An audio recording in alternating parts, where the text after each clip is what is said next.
घाटी रास्तार ओलटिला ट्रैक्टर चालीगला जड़े श्रमिकों जीवन।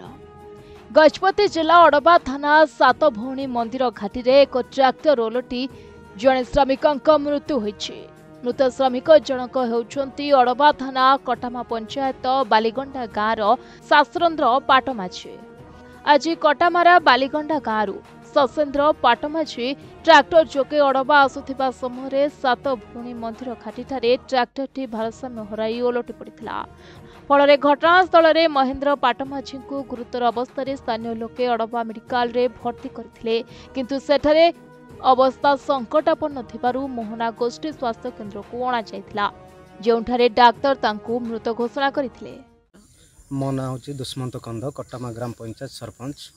कौन है सांसदर कौन आज दुख एवं परितापर विषय शासुन्द्र गोटे गरीब पिलाटे आको बिल बाड़ी किसी ना किसी भी चलिया किसी नथिला, तेणु आज सी निज पेट पोषापी परिवार पोषापी बोलिकी ट्रैक्टर कम लेबर हिसाब से जाइए।